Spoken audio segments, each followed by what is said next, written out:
Our next speaker, I have the privilege to introduce her. I met her and her dog. She has a rescue dog, actually. When I went up to Stewart's, when Sandy told me that I needed to check out the Stewart's caring place up in Akron.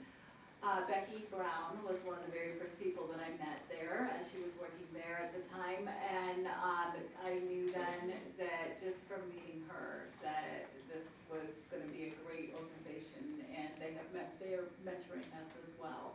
So it is my pleasure to introduce Becki Brown. Good evening, everybody.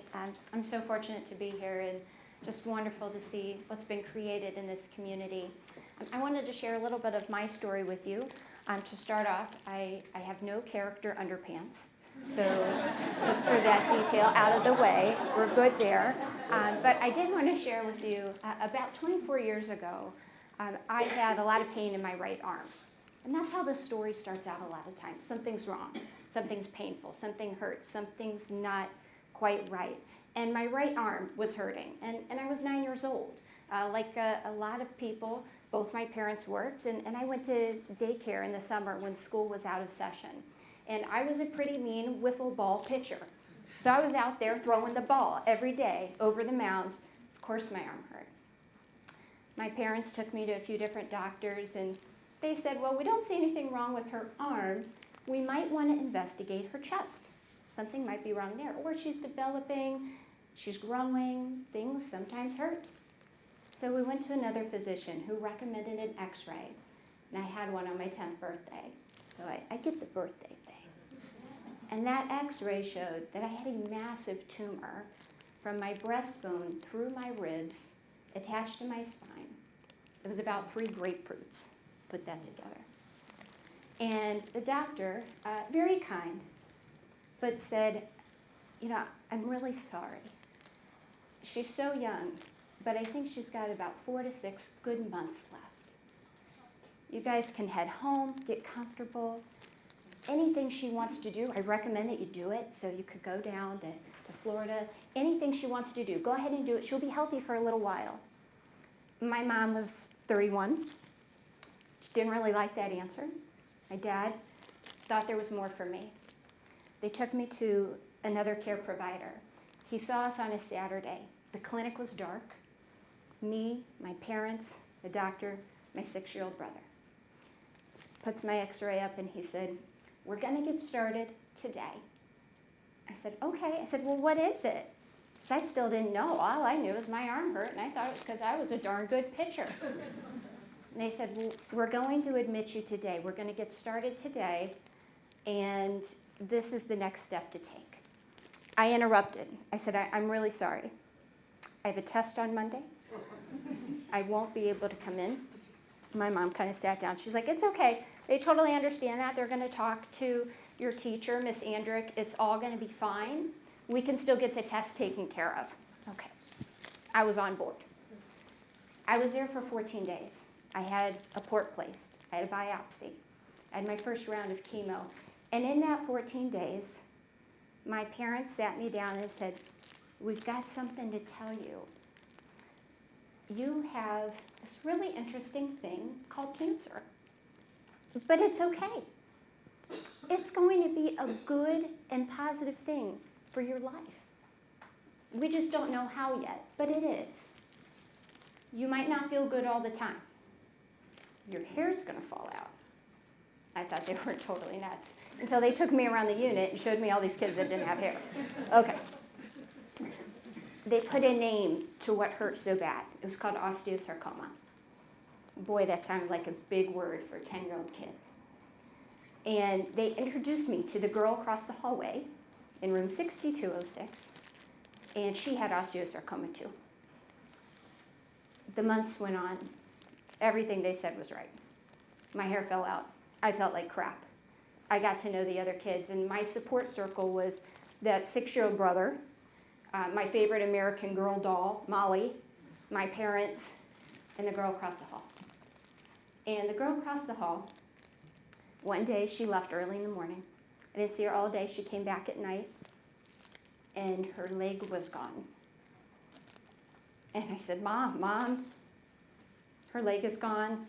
She's like me. She has what I have. Are they going to take my leg off? It doesn't hurt. Only my arm hurts. And she came back and said, Becki, it's okay. We really, really hope they take your ribs out. At this point, I had no idea that I wasn't a surgical candidate. I didn't know what that meant. I didn't know that the reason I was there taking all this medicine was to try to shrink this thing to get it out of me so that I could live on and have that good and positive life that they were promising me. Her promises came true. March 9th is my day. That's the day my 4 ribs were removed. Cancer was removed. And all this time I kept thinking, is anybody at school thinking about me? Do they remember me? Are they having fun out on recess? I was pretty good at Foursquare too. You know? Is anybody thinking about me? I felt a little selfish that I was thinking that, but there just wasn't a lot of support. There weren't places to go. There weren't people to talk to. There was the girl across the hall and there was the Molly doll. That was about it. So I get the need for connection even when you're 10. And I can imagine now that I'm, how old am I? In my beginning 30s, I should know, 33. There should have been support from my parents. They should have had somebody to talk to vent, to open up, to say, what the heck, I don't know what to tell my kid. She's asking me some really weird stuff. Somehow my mom geniusly came up with these answers for me. I had more chemo. I couldn't finish my chemo though. Things were getting pretty tough. I was staying pretty sick. It was time to get back to school. So eventually I did. I went back to 5th grade. That was really exciting. I went back to class. But all these other kids are running around the gym. They're feeling good. They had made all these friendships. I was kind of an outsider. I was the kid with cancer. Everybody was nice to me, but I couldn't relate to them anymore. They were having braces. I was having a med port taken out. I just didn't understand how to relate. The years went on and things got better because we were having similar experiences in life. 6th grade, 7th grade, 8th grade, 9th grade. And by the time it was the summer between 9th and 10th grade, I had some important things going on. Driver's ed. I had a really great job as a busser at a chicken restaurant. All the things that I was really looking forward to. And I thought I was grown up enough to see some of the photos from that first surgery. I started to be really interested in what happened and how I could make a good and positive life out of it. So I went into the doctor and he said, yeah, well, I can show you. He ordered slides, showed me the slides, gave me a copy. I thought it was really, really cool. He said, well, when was the last time that he's flipping through, when was the last time we took a look at you? I don't know, I'm fine, I'm good. Made the majorette line, worked at the chicken restaurant, everything's good. And he said, let's go ahead and do a CAT scan. Okay. Comes back. Think we need a biopsy.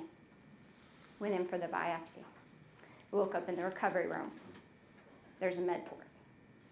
We all know what that means, right? More chemo.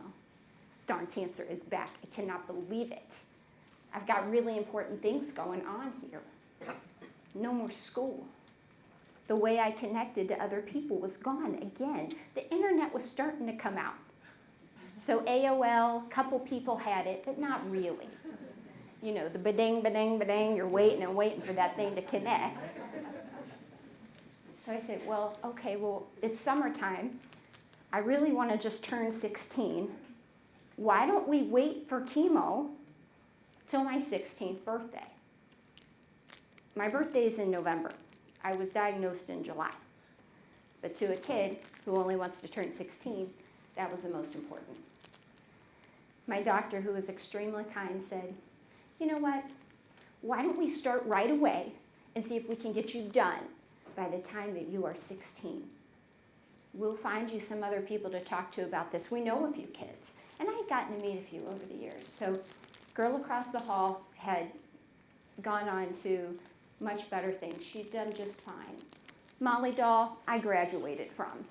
My brother, 12 years old now, he was too cool for me.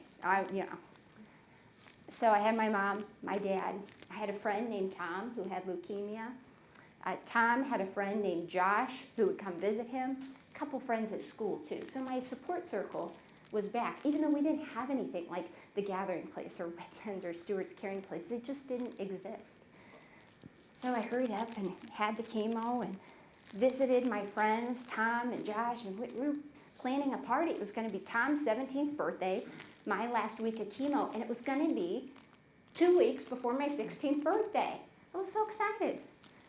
So we planned everything out. We used finger paints on the windows in the hospital. We invited some of the other friends from the unit. And a couple days before, Tom had a stroke. And Tom passed away. And here I am. I'm ready for my last week of chemo. And I look at my mom. Where's the good and positive? Mom, this is it. Can't believe it. Just want to finish up and go back to school. What about my friends? I have nobody to talk to anymore. I had Josh. And he was a caregiver. At 17, he was a caregiver for his best friend. He had nobody to talk to. I saw Josh for the last time at the funeral. Then I had my last week of chemo. My last blood transfusion was on my 16th birthday. And the years rolled on, and I said, Mom, I want to go to college. I don't know what to major in, though, because I think I just want to be a cancer patient's friend.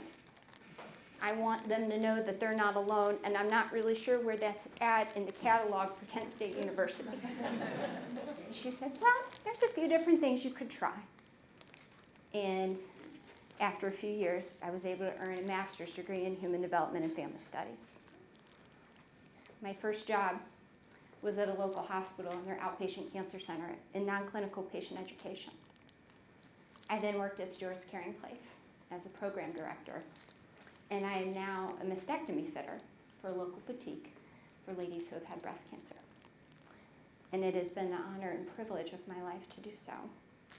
But there are a lot of nights, who's thinking about me? Who can I talk to? Who will understand? Josh, my friend, we've been married for 8 years, that poor kid. We ran back into each other at Akron Children's Hospital when we were in college, and he recognized me and said, hey, do you remember me? I'm like, oh, yeah. He's like, you weigh a lot more now and you have hair. That's great. What? So I took it as a compliment. He don't say that anymore. That's off limits. But it can be a good and positive thing. It has been for me. It's been hard. It's not easy. And recently, one of my ladies at the boutique, I was talking about Whit's End. I said, this is really important work. This is really, really special work in this community. We need to have this. She said, oh. She goes, this is so interesting. I've been making these stars because I want people to remember that someone's thinking about them when they don't even know it. I'm like, are you kidding me? Because for 24 years I've been wondering, was anybody wondering about me? So she made a star for almost everybody she could tonight. And they're on the back table if you'd like to take one home. If you need one for yourself, I know I did. Or if you could give one away as a reminder to somebody else that someone loves and cares for you. Thank you for supporting this work, for all you do for each other, and welcome Whit's End to this community.